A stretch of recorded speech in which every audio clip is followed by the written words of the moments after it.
मनुष्य की एक विशेष प्रवृत्ति होती, वो कभी स्वयं से संतुष्ट नहीं रहता, कभी स्वयं से प्रसन्न नहीं रहता। जो है उससे अधिक पाना चाहता, जो पा लिया उससे आगे बढ़ना चाहता, अपने जीवन में बदलाव, परिवर्तन लाना चाहता। और ये प्रवृत्ति संसार में सबसे महान है, क्योंकि इसी प्रवृत्ति के चलते संसार में विकास होता है। किंतु इस बदलाव के लिए मनुष्य उसकी खोज में रहता है जो उसके जीवन में बदलाव ला सके, उसे मार्ग दिखा सके, उसके जीवन में परिवर्तन ला सके। और इसके लिए मनुष्य संसार भर में उसे खोजता है जो उसके पास है।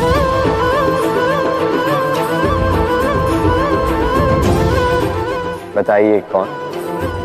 यदि कोई आपका जीवन बदल सकता है तो दर्पण देखिए।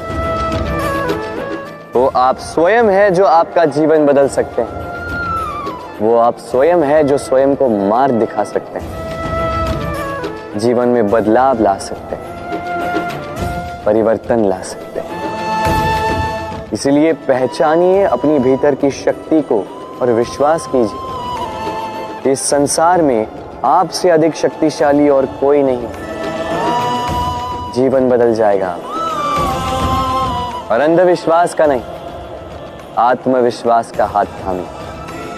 आपकी समस्याएं स्वतः दूर हो जाएंगी। मन बड़ी ही विचित्र कृति है। ये मन शरीर के किस अंग में बसता है कोई नहीं जानता, किंतु संपूर्ण शरीर इस मन की इच्छा साकार करने के लिए प्रयास करता रहता है। अब यदि मन कुछ खाने का करे तो व्यक्ति उसकी वनो उपवनों की इच्छा साकार करने का माध्यम ढूंढता रहता है। अब यदि मन किसी को शत्रु समझ ले तो व्यक्ति उसे नष्ट करने का हर संभव प्रयास करता है। अब यदि मन किसी से प्रेम करे तो उसकी प्रसन्नता के लिए हर सीमा लांघने के लिए सज्ज रहता है।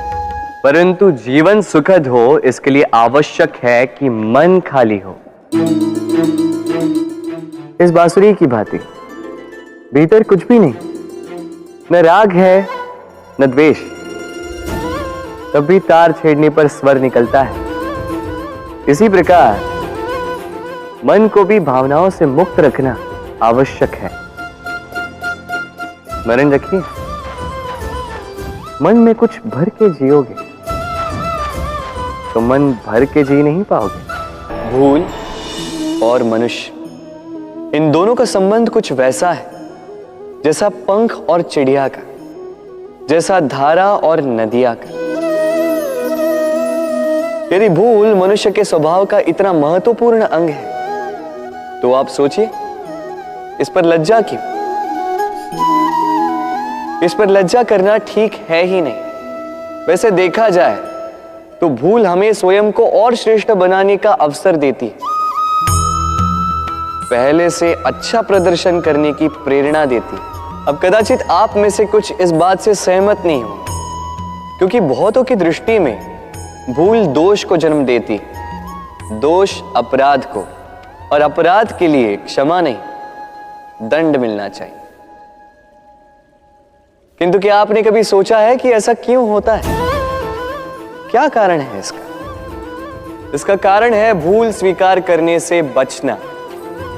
यदि आप कोई भूल करोगे और उसे स्वीकारोगे नहीं तो वो भूल दोष में बदल जाएगी और वो दोष अपराध।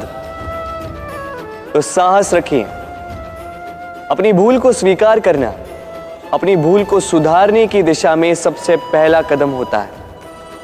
और स्मरण रखिएगा, यदि कुछ अपराध है तो वो है समय पे अपनी भूल ना स्वीकार।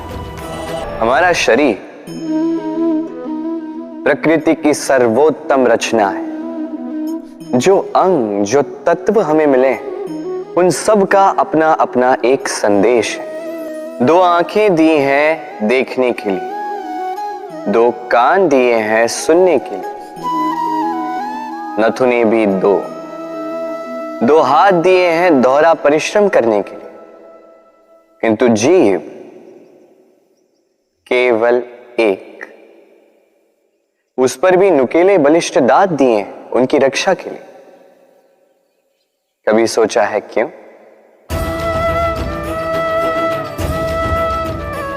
क्योंकि शब्द और शब्दों का उपयोग मनुष्य का सबसे बड़ा शस्त्र है, जिसका उपयोग जितना सोच समझ कर किया जाए, मनुष्य जीवन में उतना ही ऊपर उठता है। तो समझे ना? देखो, सुनो, समझो अधिक, बोलो कम। मनुष्य का स्वभाव है कमाना, संग्रह करना, फिर चाहे वो धन हो, नाते हो, संबंध हो या हो प्रसन्नता। परंतु क्या आपने कभी सोचा है, नियति ने यह संग्रह करने की प्रकृति मनुष्य में क्यों डाली? एक बीज से पौधा पनपता है, उसके भोजन से फल संग्रहित होता है। क्यों? इसलिए ताकि वृक्ष उसे स्वयं खा सके? नहीं, बल्कि इसलिए ताकि वो भूखे जीवों में बांट सके। अब आप पूछेंगे कि इसमें वृक्ष का क्या लाभ? लाभ है, क्योंकि जो बांटता है वो मिटता नहीं। जो फल ये जीव खाते हैं वो उसके बीजों को वातावरण में बिखेर देते हैं, जिससे जन्म लेते हैं नए वृक्ष। उसकी जाति, उसका गुण, उसकी मिठास अमर हो जाती है। इसलिए स्मरण रखिएगा, अमीर होने के लिए एक एक क्षण संग्रह करना पड़ता है, किंतु अमर बनने के लिए एक एक कण बांटना पड़ता है। कभी बरगद के वृक्ष को देखा है? कितना विशाल होता है। कभी कभी भय लगता है कि इन भारी डालों का बोझ ये तना सह भी पाएगा या नहीं। भय लगता है कि कहीं ये वृक्ष टूट कर न गिर जाए, किंतु नहीं। समय पड़ने पर शाखाओं से निकलने वाली ये बेलें धरती की ओर बढ़ती और फिर स्वयं जड़ बनकर इस वृक्ष को सहारा देती। इसी प्रकार जो परोपकार करते हैं, सत्कर्म करते हैं, उन्हें स्वयं के लिए चिंतित होने की आवश्यकता ही नहीं, क्योंकि उनके कर्म ढाल बनकर उनकी रक्षा करते हैं। इसीलिए जीवन में सहारे की नहीं, कर्म की चिंता कीजिए। राधे राधे।